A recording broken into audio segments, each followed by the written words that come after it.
வணக்கம் எல்லோருக்கும். இன்றைய தினம் இலங்கை தமிழரசு கட்சியின் மட்டக்களப்பு பாராளுமன்ற உறுப்பினர் ராசமாணிக்கம் சாணக்கியன் அவர்கள் நம்மளோட இணைஞ்சிருக்கிறாங்க. வணக்கம். வணக்கம் டலிமா. வணக்கம். ஓகே, நீங்கள் இவ்வளவு காலமாக அரசியலில் இருக்கிறீங்க. உங்களுக்கு எதிராக பரப்பப்படுற அந்த விமர்சனங்களை எவ்வாறு ஹேண்டில் பண்ணுறீங்க? ஏதாவது டைமில் ஓகே என்னடா அப்படின்னு சொல்லி மன உளைச்சலுக்கு ஆளான டைம்ஸ் இருக்குதா? உண்மையிலே நான் கடந்த ஒரு சில நாட்களாக என்னிடம் பலர் நேர்காணலை செய்வதற்கான அழைப்புதல் வந்தது. சுற்றி வளர்ச்சி பேச தேவையில்லை, நீங்கள் எங்கே வாரீங்கன்னு எனக்கு தெரியும். நீங்கள் நேரடியாக நான் ஆன்லைன் சேஃப்டி ஆக்டை பாவிச்சு வழக்கு போட்டதை பற்றி தான் சுற்றி வளர்ச்சி கேட்க போகிறீங்கன்னு எனக்கு தெரியும். நேரடியாகவே கேட்கலாம், கேள்வியோ பிரச்சனை. நீங்கள் கேட்ட கேள்விக்கு முதலாவது பதில் சொல்கிறேன். நான் கடந்த ஒரு சில வாரங்களாக நேர்காணல் கேட்ட பலருக்கு நான் நேர்காணல் வழங்குவதற்கு நான் இணங்கவில்லை. என்ன காரணம் என்று சொன்னால் தெரியுமா, இந்த நேர்காணலுக்கு சென்றால் நிச்சயமாக இந்த ஆன்லைன் சேஃப்டி ஆக்ட் சம்பந்தமாக கேள்விகள் அது பேசப்பட வேண்டிய விடயம். அதிலே இந்த ஒழிப்பு மறைப்பில்லை, நிச்சயமாக அது பேச வேண்டிய ஒரு விடயம். ஆனால் அந்த விடயம் சம்பந்தமாக கேள்வி கேட்கிறவர்களுக்கும் ஓரளவு சட்ட அறிவு இருந்தால், அதாவது லீகல் பேக்ரவுண்ட், சட்ட அறிவு மீன்ஸ் ஒரு லீகல் பேக்ரவுண்ட் ஒன்று இருந்தால் அந்த ஆக்டை பற்றியும் புரிந்து கொண்டு கேள்விகள் கேட்கக்கூடியதாக இருக்குமென்றதின் அடிப்படையில் தான் அவர்களுக்கு நான் இல்லை என்று சொன்னாலும் கூட நீங்கள் நேர்காணல் ஒன்று செய்வோமா என்று கேட்ட நேரத்தில் நான் அது இணங்குனாண்டால் எனக்கு தெரியும் நான் இன்னுமே இந்த கேள்வி வரல் என்று பார்த்துருந்தேன். நான் உண்மையிலே டலிமா விமர்சனங்கள் என்றது தான் என்னுடைய அரசியலே வளர்ச்சிக்கான காரணம். நான் எப்பொழுதும் சொல்லியிருக்கிறேன், என்னை எந்த அளவு தூரம் விமர்சித்தாலும் எனக்கு விமர்சனம் அதாவது அரசியல் விமர்சனம் என்றது அவதூறுன்றதும் விமர்சனம் என்றதும் இரண்டு விடயங்கள். உதாரணமாக மன உளைச்சல் என்றது உண்மையிலே ஒரு அரசியல்வாதியாக நான் அரசியலே வந்ததுக்கு பிறகு 2013ஆம் ஆண்டிலிருந்து என்னை பற்றி எழுதாத பொய் இல்லை, என்னை பற்றி சொல்லாத பொய் இல்லை. ஆனால் நான் மன உளைச்சலுக்குள்ளே தள்ளப்படுறோம் இல்லையோன்றதுக்கு அப்பால் என்னை பற்றி அவதூறு பரப்புவதாக சொல்லி இன்னும் ஒரு சிலரை மன உளைச்சலுக்கு தள்ளுவதுன்றது அது நாங்கள் ஏற்றுக்கொள்ள முடியாத விட. என்னை பற்றி விமர்சனங்கள் சொல்கிறதை பற்றி நான் கவலைப்படவில்லை. அதாவது ஒருவருடைய தனிப்பட்ட வாழ்க்கையை பற்றி விமர்சித்தாலும், என்னை அரசியல்வாதியாக 2013ஆம் ஆண்டு பொய்யான விடயங்களை எழுதியிருக்கிறார்கள். ஆனால் அதெல்லாம் என்னை பற்றி தான் கொடுத்தாங்க. ஆனால் ஒரு கட்டம் வந்திருக்கின்றது, என்னை சுற்றி இருக்கிறவர்களை அதை மன உளைச்சலுக்குள்ள உட்படுத்துகிற ஒரு காலப்பகுதியாக அண்மை காலமாக மாறி இருக்கின்றது. உதாரணமாக அதை எப்படி சொல்லலாம் என்று சொன்னால், என்னுடைய தாயை பற்றி, என்னுடைய அம்மாவினுடைய அவ ஒரு தமிழா சிங்களமான்றதை பற்றி ஒரு பெரிய விவாதம். இது இப்போ 2013ஆம் ஆண்டில் இருந்த ஒரு விவாதமாகவே இது வந்து கொண்டிருக்கின்றது. இது சம்பந்தமாக நானும் பல தடவையில் என்னுடைய அம்மாவினுடைய பர்த் சர்டிஃபிகேட், அது ஒரு பிள்ளையாக மோசமான விஷயம், என்னுடைய அம்மாவினுடைய பர்த் சர்டிஃபிகேட்டை கூட அம்மா தமிழ் என்றதை நிரூபிக்கிறதுக்காக நான் முன்வைத்திருக்கிறேன். ஆனால் என்னுடைய தொடர்ச்சியாக என்னுடைய தந்தையாருடைய இந்த இழப்புக்கு பிறகும் ஒரு எந்த விதமான ஒரு எம்பத்தி, அதாவது ஒரு இங்கிதம்ன்றது டீசன்சி, சிம்பத்தியோ எம்பத்தியோ, ஒருவர் தன்னுடைய ஒரு தந்தையாரை இழந்து ஒரு சோகமாக இருக்கிற ஒரு காலப்பகுதிக்குள்ளே அவரை வளைத்து இருக்கிற அவருடைய தாயை, சகோதரியை, நெருங்கிய நண்பர்களை இவர்களெல்லாம் குறிவைத்து அவருடைய புகைப்படங்களை முகநூலிலே பதிவு செய்து இப்படியான விடயங்களை செய்வது விமர்சனம் என்றதுக்கு பேர் அல்ல. அதுக்கு பேர் விமர்சனம் அல்ல, அது நேரடியாக ஒருவரை தாக்குவது தான்.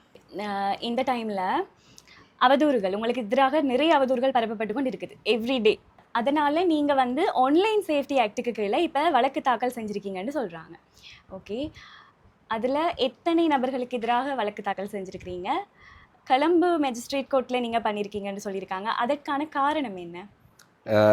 உண்மையிலே டலிமா, உங்களுக்கு தெரியும், நான் எதாவது சொன்னேன், ஒரு சட்டத்தரணி என்றதின் அடிப்படையில் தான் உங்களோட இந்த நேர்காணலுக்கு வந்தனால் உங்களுக்கே தெரியும் இந்த நாட்டிலே சட்டங்கள் எப்படி இருக்குன்னு சொன்னால், ஒரு வழக்கு போடுறதாக இருந்தால், இப்போ நான் உங்களுக்கு எதிராக வழக்கு போடுறதாக இருந்தால் உங்களுடைய ஜுரிஸ்டிக்ஷன் எங்கே இருக்கோ அங்கே தான் வழக்கு போடலாம். பிரதானமாக நான் வழக்கு தாக்கல் செய்தது IBC Tamil, JVP news, Lankasri, Tamilwin, அதோட சம்பந்தப்பட்ட நெட்வொர்க்ஸ். பல மக்களுக்கு தெரியாது, இவை அனைத்தும் ஒரு நிறுவனத்துக்கு சொந்தமானது, அவங்களுக்கு சொந்தமான ஒரு நிறைய சேனல் இருக்கின்றது. அப்போ மக்கள் நினைப்பார்கள், அதே அப்போ இந்த தமிழ்வின்லேயும் சாணக்கியனை பற்றி இப்படியாக வந்திருக்கு, லங்காஸ்ரீலேயும் வந்திருக்கு, ஐபிசிலேயும் வந்திருக்கு, ஜேவிபி வந்திருக்கு, எல்லா செய்தியிலையும் வருது சாணக்கியனுக்கு எதிராக இவர் சரியான மோசமானவர் போல தான் தெரியுதுன்றது ஒரு மக்கள், பாமர மக்களுக்கு டலிமா தெரியாது. எங்களுக்கு தெரிஞ்ச எல்லா விடையும் பாமர மக்களுக்கு தெரியாது.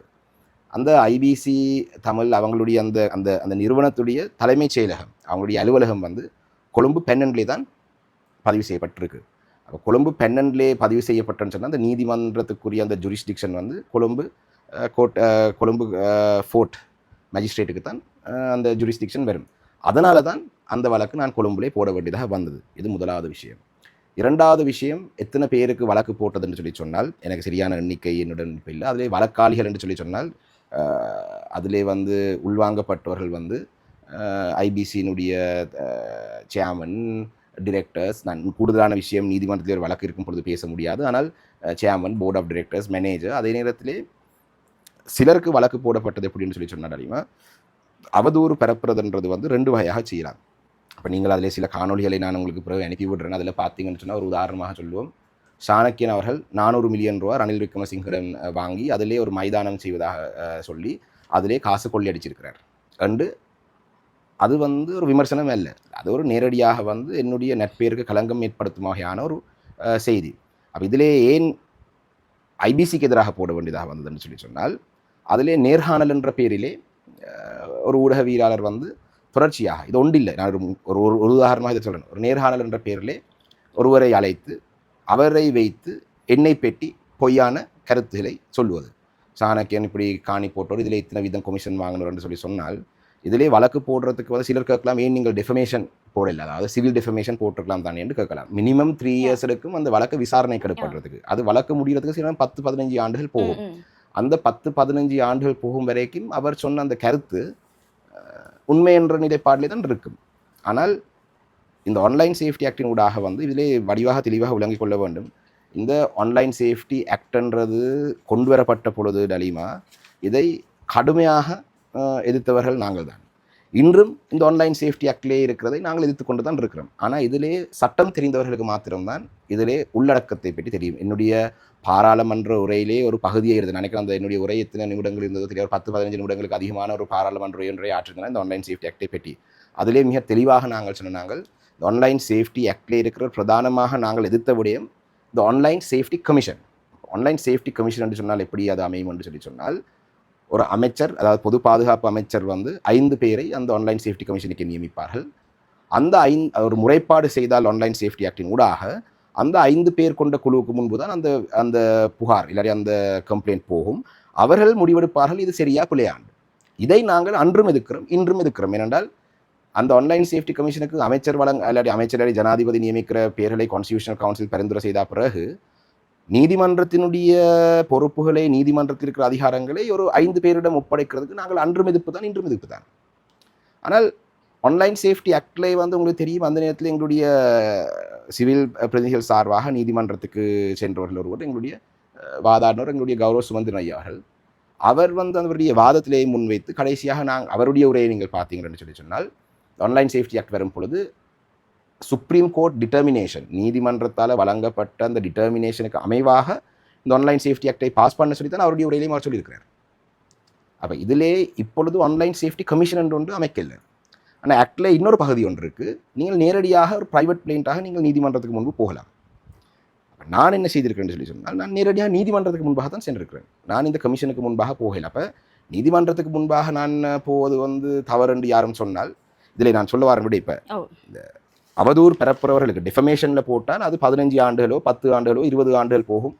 எங்களுடைய பிற அரசியல் தலைவர்கள் வந்து இப்படியான அவதூறுகளை பரப்புவதை பார்த்து மௌனமாக இருந்த காரணத்தால் தான் இன்று மக்கள் மத்தியிலே அந்த அவதூறு உண்மையாக மாறி அவர்களை பற்றி ஒரு தவறான அபிப்பிராயம் உருவாகி அவர்களை இன்று மக்கள் மத்தியிலே அவருடைய செல்வாக்கு குறைக்கும் அளவுக்கு நிலைமை போயிருக்கு. அப்போ நான் நேரடியாக ரணில் விக்ரமசிங்கரிடம் காசு வாங்கினதாக ஒருவர் பொய் சொல்கிறார்.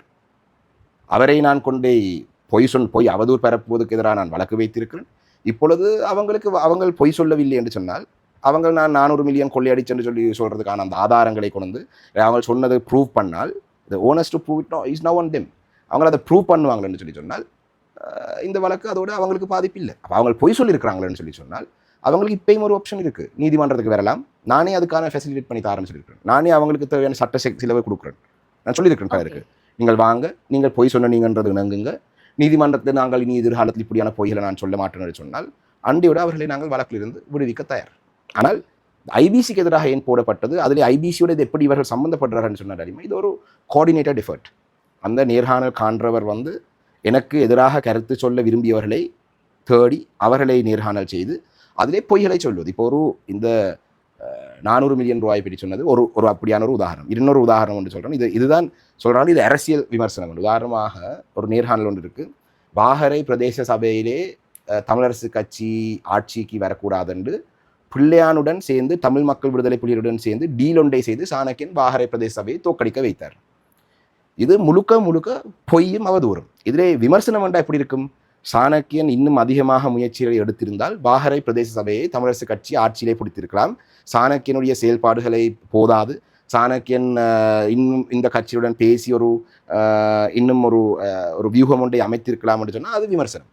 சாணக்கியன் பிள்ளையாருடன் இணைந்து ஒரு ஒப்பந்தம் செய்து தமிழரசு கட்சியை வாகர பிரதேச சபையை தோற்கடிக்க வைத்து என்று சொன்னால் மக்கள் கேட்கிறார்கள், என்ன ஐயா ஐபிசியிலே உங்களை பற்றி இப்படி ஒன்று வந்திருக்கு, வாகரையிலே கேட்கிறார்கள். வந்திருக்கு, நான் சொன்ன இல்லை அதெல்லாம் போய் பொய்யிட வழக்கு போட வேண்டியதானே என்று சொன்னால் அதிலே இந்த நேர்காணல் காண்றவர் வெளிநாட்டில் இருக்கிறார், நேர்காணல் செய்கிறவர் நாட்டிலே இருக்கிறார். அப்போ நேர்காணலை வைத்து நான் வழக்கு போடுறதுன்னு சொன்னால் அந்த பப்ளிஷ் பண்ணாலுக்கு தான் போடலாம். அதிலே பேசியவருக்கு எதிராக நான் போடுறேன்னு சொன்னால் அது ஒரு வேறு ப்ரொசீஜர், உங்களுக்கு தெரியும். அதே போல் இது 2வது உதாரணம். 3வது ஒரு உதாரணம் என்று சொல்கிறேன்.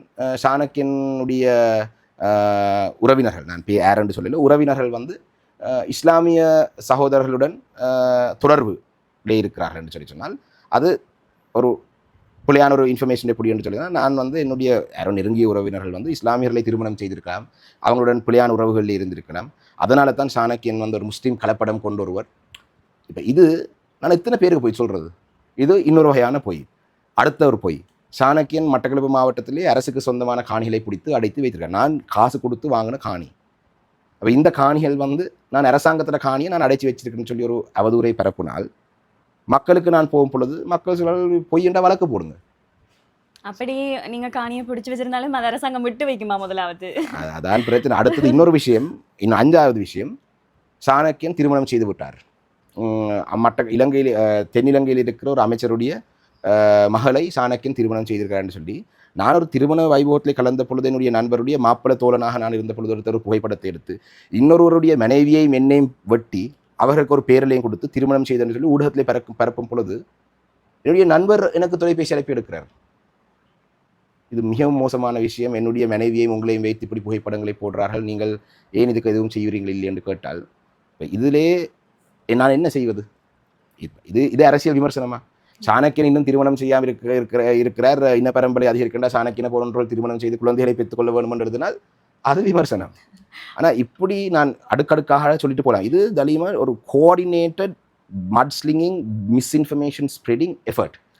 அப்போ இதுக்கு நாங்கள் என்னை விட நான் பெயர்களை சொல்லவில்லை, ஒருவருடைய அம்மாவை பற்றி தொடர்ச்சியாக அவதூறு பரப்பி ஒரு தாயை வைத்து தாயை இலக்கு வைத்தால் அனைத்துக்கும் அப்பால் தான் தாய்க்கு பிறகு தான் அனைத்து விடயங்களும். அப்போ அதை பற்றி நான் செய்தவர்கள். சாணக்கியன் ஒரு அப்பனுக்கு பிறந்திருந்தால் இப்படி வா, சாணக்கியன் அம்மா உண்மையிலே சாணக்கியனை ஒரு அப்பனுக்கு தான் பெற்றிருந்தால் அம்மா வேற சொல். இதுக்கெல்லாம் பேர் அரசியல் விமர்சனம் இல்லை. அதுதான். அது மட்டும் இல்லாம ஒருத்தங்களுடைய பர்சனல் விஷயங்களை அரசியல் எடுக்கிறதே பிள்ளை, அதுலயுமே பிள்ளையா எடுக்கிறது பொய்யும். பர்சனல் அரசியல் விஷயங்கள் எல்லாரும் பேசுறது தான். இப்ப சில அரசியல்வாதிகள் பர்சனலாக சில விஷயங்களை செய்திருந்தால் அதுகளில் பேசுற அதுலேயும் விமர்சனம் செய்யறது வேற விஷயம், பொய் எழுதுவதுதான். ஆமா, உங்களுடைய வழக்கு தொடர்பாக நானும் கொஞ்சம் ஆய்வுகளை நடத்தியிருந்தேன். ரொம்பவுமே மோசமான தகவல்களை பதிஞ்சிருந்தாங்க. அதுல ஒன்று கூட உண்மைன்றதை அவங்களால ப்ரூஃப் பண்ண முடியாது. அந்த டைம்ல நீங்க வழக்கு தொடர்ந்து அதை அவங்க ப்ரூஃப் பண்ணும்போது அவங்களுக்கு அது பெனிஃபிட் தானே? நிச்சயமா. அதுல இன்னொரு விஷயத்தை சொல்ல வேண்டாமா, சிலதுகள் அவர்கள் சொல்றாங்க நாங்கள் ஷேர் பண்ண பொறுப்பு மட்டும்தான் என்கிறதுண்டு. நான் நீதிமன்றத்திலே வழங்கிய ஆவணங்களுடைய எண்ணிக்கை பெரிய அளவான தொகையான ஆவணங்களை நான் சமர்ப்பித்திருக்கிறேன். ஒரு நீதிவான் கூட சாதாரணமாக ஒருவர் ஒரு முகநூலிலே ஒரு பதிவு ஒன்றை பகிர்வது மாத்திரம் ஒரு குற்றமாக வைத்து இப்படியான ஒடர்களை தரமாறு. இன்னொன்று இருக்குது, ஒரு முன்னாள் அரசியல்வாதியுடைய பேரிலே ஒரு ஆய்வகம் நடத்துகிறார்கள், இன்னொரு மையம் ஒன்று நடத்துகிறார்கள், வாட்ஸ்அப் குழுக்கள். இந்த வாட்ஸ்அப் குழுக்களிலே எனக்கு எதிரான குரல் பதிவுகளை அனுப்புவது, மிகவும் மோசமான விஷயங்களை சொல்லுவது, பொய்யான விஷயங்களை சொல்லி இன்னும் சிலரை இந்த விடயங்களை பகிர்வதற்கு தூண்டுவது, இப்படியான விடயங்களை செய்தார்கள். அவர்கள் இதை செய்த ஒரு கோஆர்டினேட்டட் எஃபர்ட். உதாரணமாக நான் அறிந்த வகையிலே ஓகே இன்று நாங்கள் என்ன மாதிரி சாணக்கியனுக்கு எதிரான பொய்களை பரப்பலாம் என்றது அதிலே ஒரு பதிவொன்றை போட்டால் அதை இந்த நபர்கள் பிடித்து அதை வைத்து தாங்களும் இன்னும் கொஞ்சம் கையால் மூக்கால காலால் எல்லாம் போட்டு இன்னும் இது வரல. நான் மீண்டும் மிக தெளிவாக சொல்கிறேன், என்னுடைய நோக்கம் எவரையுமே சிறையிலே அடைப்பதோ நீதிமன்றத்துக்கு முன் நிறுத்தி அவங்களுக்கு தண்டனை வாங்கி கொடுக்குறதோ அல்ல. என்னுடைய இந்த நடவடிக்கைக்கான காரணம் பொய் பரப்புவதை நிறுத்தப்பட வேண்டும். எனிவே இந்த தருணத்தில் நம்ம இந்த ஆன்லைன் சேஃப்டி ஆக்ட் அதை பற்றி கதைப்பமா இருந்தால் இலங்கை தமிழரசு கட்சி ஆரம்பத்துல வந்து அதை எதிர்த்தது போல சில வீடியோக்களை பகிர்ந்தாங்க இல்லையா? ஸோ அதை நீங்கள் ஃபுல்லாக பார்த்தீங்கன்னு சொன்னால், இப்போ உதாரணமாக உங்களோட வீடியோவை பார்த்தோம்னு சொன்னால், நீங்கள் ஆரம்பத்தில் சொல்கிறீங்க இது வந்து தமிழ் மக்களுக்கு எதிரான ஒரு ஆக்ட் தான். ஆனால் நீங்கள் சொல்ல வந்த விஷயம் அங்கே வந்து அந்த கமிஷனுக்கு கீழே அது ஃபங்க்ஷன் பண்ணப்பட்டதுன்னு சொன்னால், இது வந்து தமிழ் மக்களுக்கு எதிரான, ஏன்னா அண்டர் த மினிஸ்டரோட பவரில் தான் அது வந்து ஒர்க் பண்ண போகுது அந்த ஆக்ட். அப்போ இது வந்து ஜுடிஷியரியை நோக்கி போகணுமென்றது தான் உங்களுடைய கருத்தாக இருந்தது அந்த வீடியோவில் நான் பார்த்தேன்னா.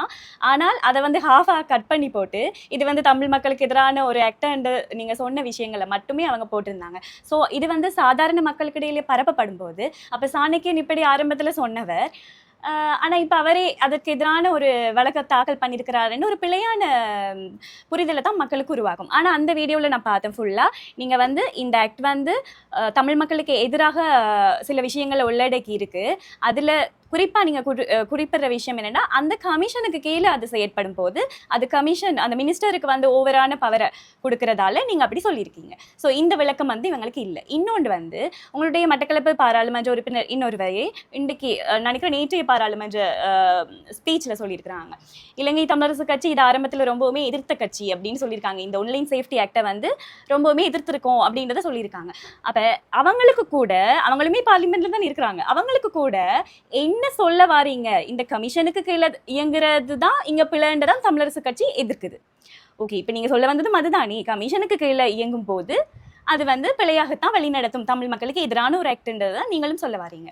ஆனால் ஜுடிஷியரியை நோக்கி போகும்போது கோர்ட்ஸ் மூலமா அது நடக்கிற அந்த ப்ரொசீஜர்ஸ் வந்து இந்த ஆக்டுக்கு முரணானது இல்லை. இதே மாதிரி நான் சுமந்திரன் சாரோட வீடியோ பார்த்தேன்னா அதில் வந்து சார் சொல்லியிருக்காரு எப்படின்னா, நீங்கள் சொன்ன மாதிரி சுப்ரீம் கோர்ட் டிட்டர்மினேஷனை வந்து இது முரண்படுற ஒரு ஆக்டாக இருக்குது. அந்த க்ளோசஸை வந்து அமெண்ட் பண்ணி போட்டு அதை பாஸ் பண்ணும்போது ஒப்போசிஷன் பார்ட்டி எல்லாமே அதை அக்செப்ட் பண்ணுவோம் அப்படின்ற விஷயத்த சாருமே அதில் விளக்கமாக சொல்லியிருக்காங்க. அப்போ ஆரம்பத்தில் சுமந்திரன் சாரோ அல்லது நீங்களோ வந்து இதை எதிர்த்ததற்கான ரீசன் வந்து அந்த கமிஷனுக்கு கீழே இது இயங்கக்கூடாது அப்படின்றது தான் அந்த வீடியோவில் என்னால் நான் புரிந்து கொண்ட வரைக்கும் இருக்கிற விஷயம். சாருமே அதில் நிறைய க்ளோசஸை அமெண்ட் பண்ணி பாஸ் பண்ணுங்க, நாங்கள் சப்போர்ட் பண்ணுறோம் அப்படின்றத தெளிவாக சொல்லியிருக்காங்க.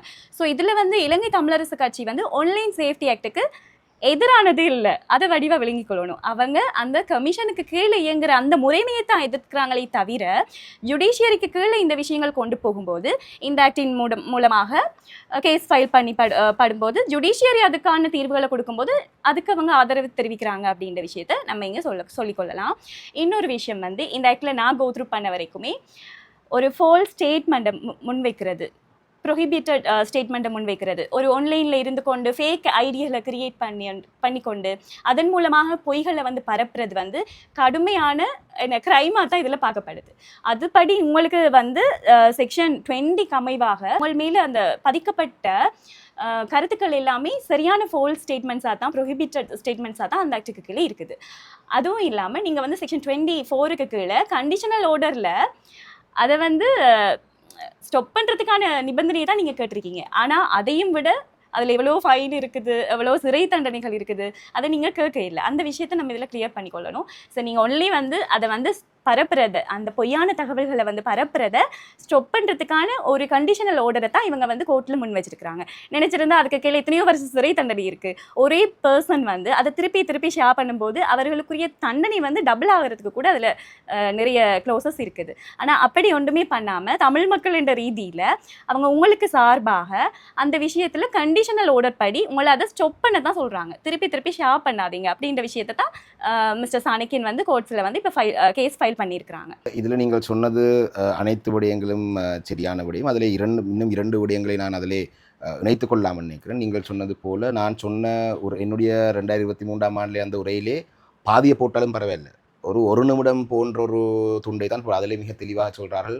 எதிர்காலத்திலே காணாமாக்கப்பட்ட உறவுகள் தங்களுடைய குழந்தைகளை தேடி வீதியிலே ஆர்ப்பாட்டம் செய்து எங்களுடைய அரசாங்கத்திடம் ஒப்படைத்த குழந்தைகள் எங்கென்று கேட்டால் கைது செய்யலாம், ஹர்த்தால் போட்டால் கைது செய்யலாம், இதை பயன்படுத்தலாம் என்று நான் சொன்னதுக்கான காரணம், நீதிமன்றம் ஒரு நாளுமே தலிமா அப்படியான ஒரு விடயத்தை உண்மைக்கு புறம்பான விஷயம் அல்ல தானே அது. ஒரு ஹர்த்தாலுக்கு அழைப்பு கொடுப்பது வந்து, ஆனால் ஒரு கமிஷன் முடிவெடுக்கும் என்றால் அந்த கமிஷன்லேயே அமைச்சர் 5 பேர் தான் இருப்பார் என்று சொன்னால் அந்த கமிஷன் வந்து எப்படியும் முடிவெடுக்கலாம். ஆனால் நீதிமன்றத்துக்கு போகும் பொழுது உங்களுக்கு தெரியும், நீதிமன்றங்கள் எல்லா விடயங்களையும் வடிவாக ஆராய்ந்து தான் ஒரு முடிவை தரும். அது ஒரு விடயம். இரண்டாவது விடயம், சில பாராளுமன்ற உறுப்பினர்களுக்கும் இந்த சட்டத்தை பற்றி 2023ஆம் ஆண்டு பாராளுமன்றத்தில் இருந்தவர்களுக்கு ஓரளவு அந்த நேரத்தில் அந்த வாதங்களில் சம்பந்தப்பட்டது கட்சி அது சம்பந்தமாக எடுத்த முடிவுகளை பற்றி தெரியும். 20ஆம் ஆண்டு இந்த 9வது பாராளுமன்றத்தில் இல்லாதவர்களுக்கு நான் நினைக்கிறேன் ஆன்லைன் சேஃப்டி ஆக்டை பற்றியும் முழுமையாக தெரியுமான்றது. அதனால் நான் மீண்டும் வலியுறுத்துகிறேன். நான் உங்களுடன் இந்த நேர்காணலுக்கு இணங்கினதுக்கான காரணம்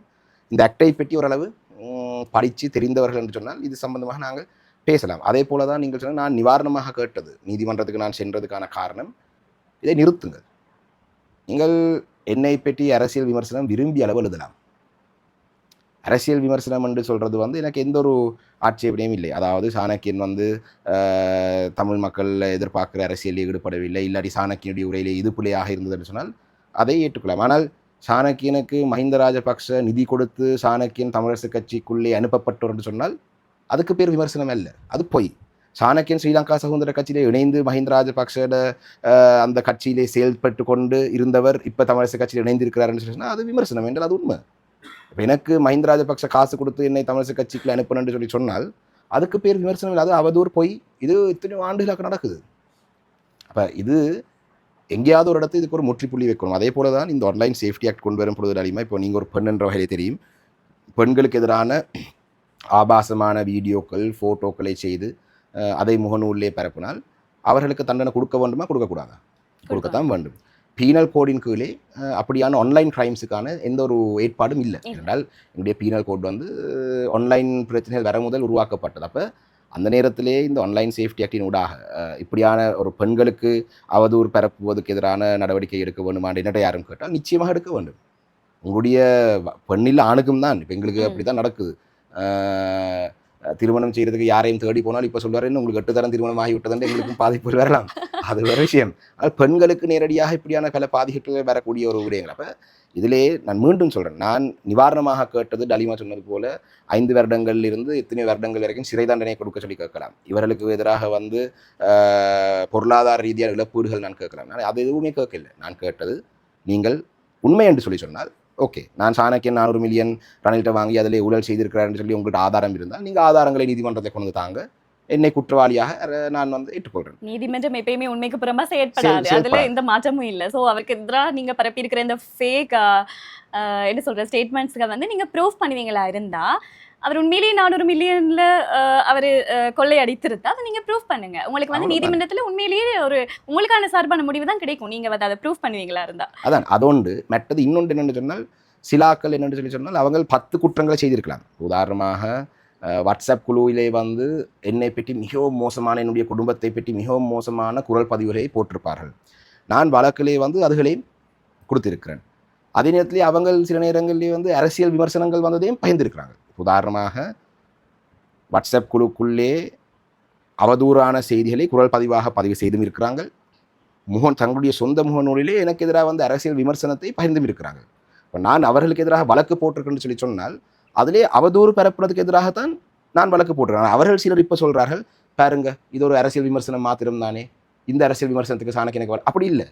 அவர்களுடைய நீதிமன்றம் ஒரு கண்டிஷனல் ஆர்டர் கொடுக்க முதல், நான் உண்மையிலே இந்த கண்டிஷனல் ஆர்டர் கிடைக்கிறதுக்கு முதல் நான் நினைக்கிறேன் 3 நாட்கள் நான் நீதிமன்றத்துக்கு சென்றேன். நான் அப்போ அதிலே நான் கொடுத்த அந்த பதிவுகளை வைத்து முதலாவது நாளிலே வந்து நீதிவான் அதிலே திருப்தி இல்லை என்று சொல்லியிருந்தார். இதிலே போதிய ஆவணங்கள் இல்லை என்று. பிறகு அதை அது தமிழ்லே தான் கொடுத்தாங்க. அப்போ அதை மொழிபெயர்ப்பு செய்து பிறகு அதை டிரான்ஸ்கிரைப் பண்ணி டிரான்ஸ்கிரிப்ட் கொடுத்து இப்படி 3 தடவைக்கு பிறகு தான் கன்சிடர் பண்ணி கன்சிடர் ஆர்டர் கொடுத்தவர். என்றால் அவருக்கு பியாண்ட் ரீசனபிள் டவுட் இது ஒரு குற்றம் ஒன்று நடந்திருக்கு என்று ப்ரூவ் பண்ணப்படினால்தான் தந்திருக்கிறாங்க. அதோண்டு அடுத்தது இன்னொரு முக்கியமான விமர்சனம் இந்த டிரான்ஸ்கிரிப்ட் என்று சொன்னது. சிலர் சொல்கிறார்கள் சாணக்கியன் வந்து வேணுமண்டே சிங்கள மொழியிலே எங்களுக்கு இந்த கோர்ட் ஆர்டரை அனுப்பியிருக்கிறாரு, வழக்க தாக்கல் செய்திருக்காரு. டலிமா உங்களுக்கு தெரியும், நார்த் ஈஸ்டில் என்ன கோர்ட் லாங்குவேஜ்?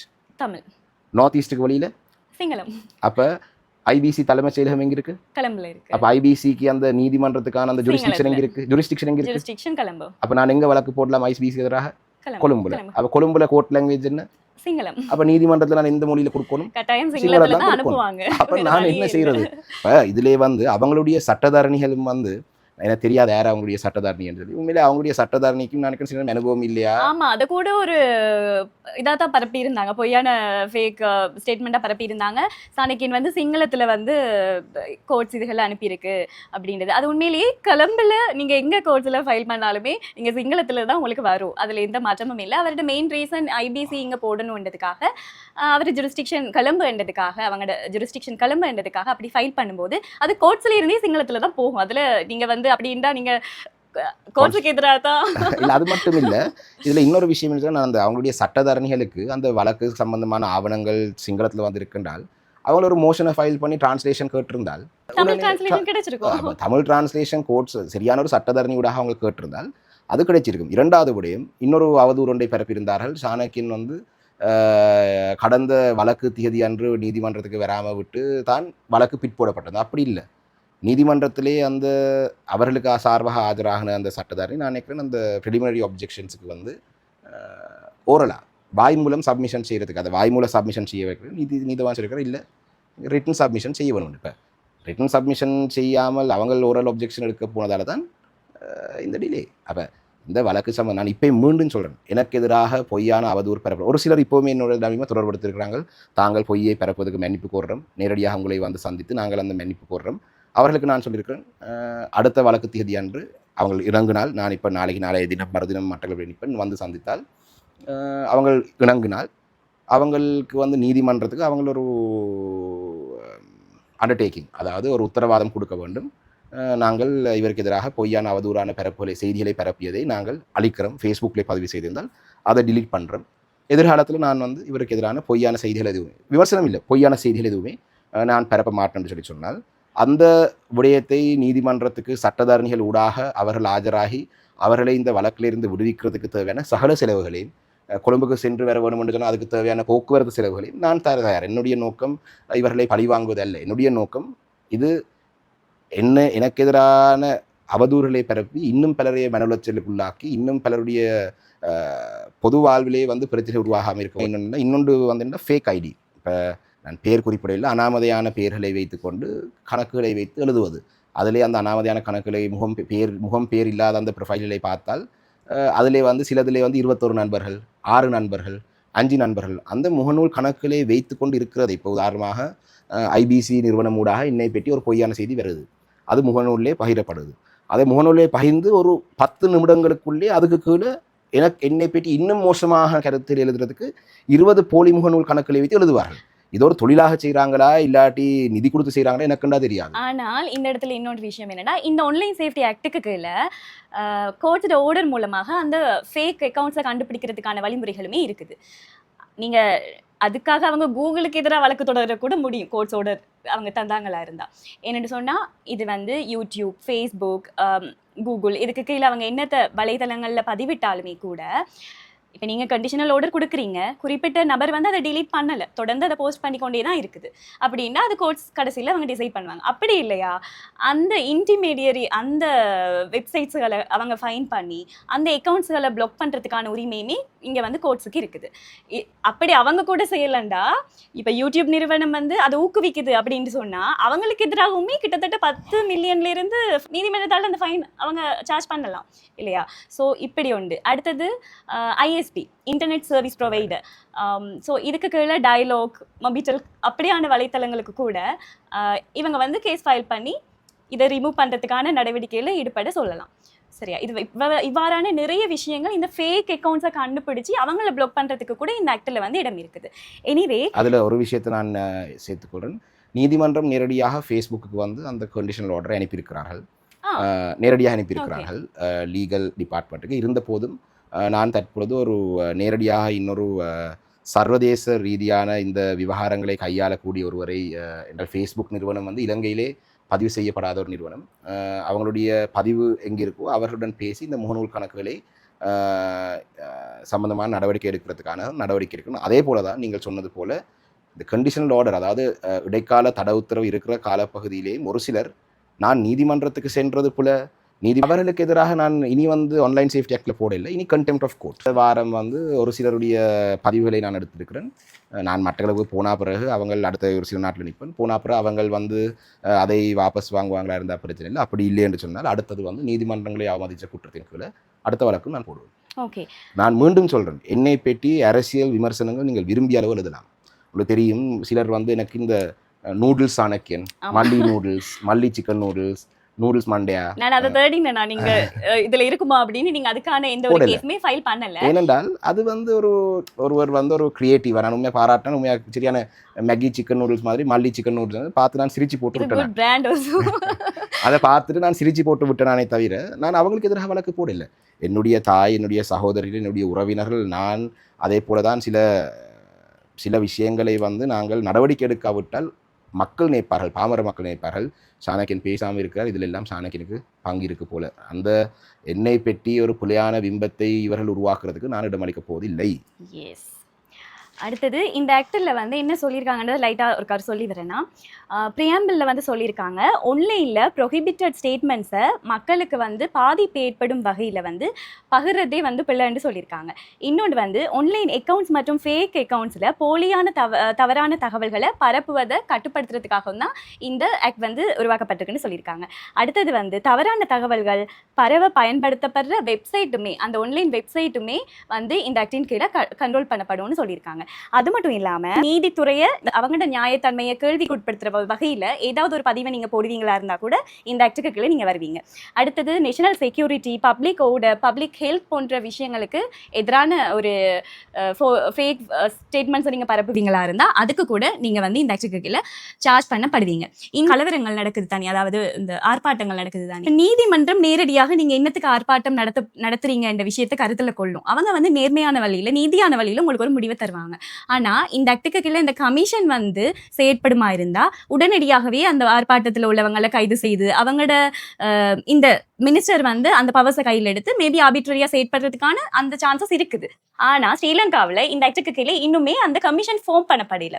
ஸோ அது வந்து அதை பற்றியான சரி, நீங்கள் சொன்னது இப்ப நாங்கள் டலிமா ரிப்ரெசிவ் லாஸ் என்று சொல்றது மிக முக்கியமாக 3 சட்டங்கள். ஒன்று வந்து பயங்கரவாத தடுப்பு சட்டம். பயங்கரவாத தடுப்பு சட்டத்தை முழுமையாக நீக்க வேணும். பயங்கரவாத தடுப்பு சட்டத்துக்கு மாற்று சட்டம் எதுவும் வேண்டாம் என்றது எங்களுடைய நிலப்பாடு. இரண்டாவது, ஆன்லைன் சேஃப்டி ஆக்ட் அமெண்ட் பண்ணப்பட வேண்டும். இந்த கமிஷன்ன்றது முழுமையாக இல்லாமல் செய்யப்பட வேண்டும். இந்த 2வது ரிப்ரெசிவ் லா. 3வது என்ஜிஓ பில், அதாவது இலங்கையில் இருக்கிற அரசு சார்பற்ற நிறுவனங்களை வந்து கட்டுப்படுத்துகிற சட்டம். இந்த 3 ரிப்ரெசிவ் லாஸும் வந்து முழுமையாக நாங்கள் எதிர்க்கிற சட்டங்கள், இன்றைக்கும் எதிர்க்கிறோம். ஆனால் அதில் எதிர்க்கிறோம் என்று சொன்னால் ஆன்லைன் சேஃப்டி ஆக்டை வந்து நாங்கள் அமெண்ட் பண்ண சொல்லி கேட்கிறோம். ஆன்லைன் சேஃப்டி ஆக்ட்ல இந்த கமிஷனை முழுமையாக இல்லாமல் செய்து ஆன்லைன் சேஃப்டி ஆக்டினூடாக நிச்சயமாக அந்த அதிகாரங்களை நீதிமன்றத்துக்கே கொடுக்க சொல்லி தான் நாங்கள் கேட்கிறோம். நாங்கள் பயங்கரவாத தடுப்பு சட்டத்தை நாங்கள் முழுமையாக ரிப்பீல் பண்ண தரேன்னு சொல்றோம். எங்களுடைய கட்சி ஒரு நாளும் பயங்கரவாத தடுப்பு சட்டத்தை அமெண்ட் பண்ண சொல்லி கேட்கல. ஆனால் ஆன்லைன் சேஃப்டி ஆக்டை பொறுத்த அளவில் நாங்கள் கொண்டு வந்த பொழுது ஆன்லைன் சேஃப்டி ஆக்ட்ல கொண்டு வர வேண்டாம் என்று சொன்னதுக்கான காரணம் இந்த கமிஷன் இருக்கிறபடியா. சுமந்திரன் ஐயா அந்த நீதிமன்றத்தில் இருக்கிற சுப்ரீம் கோர்ட் டிட்டர்மினேஷன் இருக்கிற விடயங்களை உள்ளடக்க சொல்லி சொன்னது வந்து அந்த செக்ஷன்கள் எல்லாத்தையும் இல்லாம இந்த சட்டத்தை கொண்டு வாங்கன்னு தான். இந்த சட்டம் அமல்படுத்தப்பட்டதுக்கு பிறகு அந்த சட்டத்தை நாங்கள் அமெண்ட் பண்ண சொல்லி இப்ப இன்னைக்கு நான் சொல்றேன், ஆன்லைன் சேஃப்டி ஆக்ட் அமெண்ட் பண்ணப்பட வேணும். ஆன்லைன் சேஃப்டி ஆக்டுக்கு அந்த முழுமையா இப்ப இருக்கிற வடிவத்துக்கு முழுமையான எதிரானவர்கள் நாங்கள். ஆனா ஆன்லைன் சேஃப்டி ஆக்ட்ல இருக்கிற நீதிமன்றத்துக்கு யாருமே இந்த நாட்டுல நீதிமன்றங்களுக்கு அதிகாரம் நாளைக்கு உங்களுக்கும் உங்களுடைய குடும்பத்தினருக்கும் இப்படியான அவதூறு இதிலே வந்து டலிமா உண்மையிலே வந்து நாங்கள் அப்படியான மோசமான கீழ்த்தனமான வேலைகள் செய்யலேன். உதாரணமாக சொல்லுவேன், என்னை சிவனேஸ்வரை சந்திரகாந்தன் பிள்ளையான அவருடைய ஆதரவாளர் அண்மையிலே பார்த்தனால், நீங்கள் அண்ணனை பற்றி சொன்ன பொய்களுக்கு எல்லாம் அண்ணன் எத்தனை தரம் உங்களுக்கு வழக்கு போட்டிருக்கணும். அவங்களுடைய அண்ணனுக்கு வழக்கு போட்டு வச்சிருக்கார். கொழும்புல கல்கிஸ்த நீதிவானுக்கு முன்பாக போட்டிருக்கார். அதே நேரத்திலே நான் ஏன் டெஃபமேஷன் பாவிக்கலன்றதுக்காக இன்னொரு காரணம் டலிமா என்றால், யாரு காசு தாரது? ஒரு வழக்கு கொண்டு போடுறதா இருந்தால் சரி, சட்டத்தரணிகள் எங்களுடைய நெருக்கமான நண்பர்கள் யாராவதை பிடித்து நாங்கள் சட்டத்தரணியாக கூப்பிட்டாலும் கூட நீதிமன்றத்திலே அந்த வழக்கு தாக்கல் செய்யறதுக்கு ஃபைலிங் சார்ஜஸ், இந்த போட்டோகாப்பி சார்ஜஸ், டிரான்ஸ்லேஷன், ஜூனியர் கனிஷ்ட சட்டத்தரணிகளுடைய சார்ஜஸ், அதுக்கு பிறகு நீதிமன்றத்துக்கு போயிட்டு வாரது. நான் கிட்டத்தட்ட இதிலே வந்து ஒரு 30-40 பேருக்கு மேல 53 பேருக்கு போட்டிருக்கேன். 53 பேர் இல்லை, அதிலே கூகுள் உண்டு, யூடியூப் உண்டு, மெட்டா உண்டு. 53 கிட்ட நான் நினைக்கிறேன்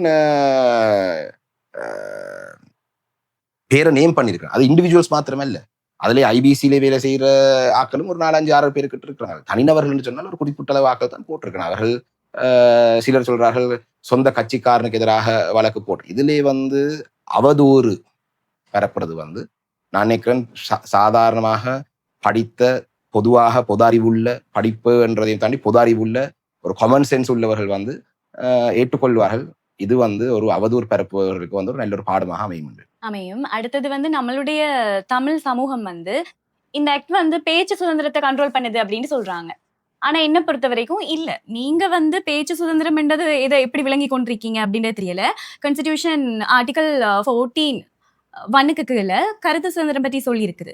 ஆனா கருத்து சுதந்திரம் என்பது இன்னொருத்தங்களை பற்றி பொய்யான விமர்சனங்களை முன்வைக்கிறது இல்ல. கருத்து சுதந்திரம் என்பது நீங்க அவர்களை பற்றியான ஒரு நல்ல கருத்துக்களை முன்வைக்கலாம், அதாவது அவர் சொன்ன மாதிரி சில விமர்சனங்களை முன்வைக்கலாம்.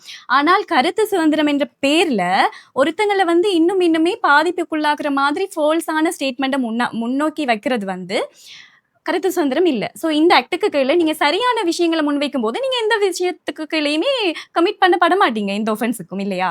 சோ கருத்து சுதந்திரத்தை ஃபர்ஸ்ட் என்னன்னு எல்லாருமே விளங்கிக் கொள்ளணும் அப்படின்றத நான் நினைக்கிறேன். எனிவே இவ்வளவு நேரமே உங்களுடைய அரசியல் கருத்துக்களை என்னோட பகிர்ந்து கொண்டதுக்கு ரொம்ப நன்றி.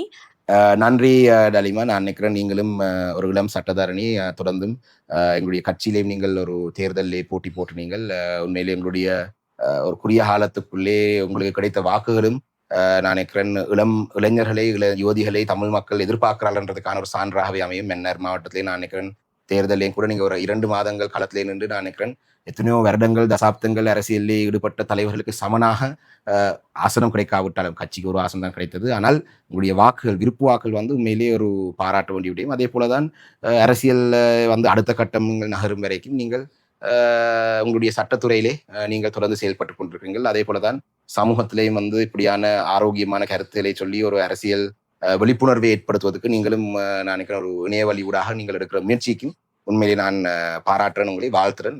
உங்களுடைய அடுத்த கட்டம் நான் நினைக்கிறேன் இப்ப என்னுடைய இந்த நேர்காணல் கொஞ்சம் சப்ஸ்கிரைபர்ஸ் உங்களுக்கு கூடும். அடுத்த கட்டம் 2வது ஒரு நேர்காணல்லே இன்னும் பல விடயங்களை பேசலாம்னு சொல்லி விடைபெறுகிறேன். நன்றி, வணக்கம். வாய்ப்பளித்ததுக்கு ரொம்ப நன்றி. நன்றி.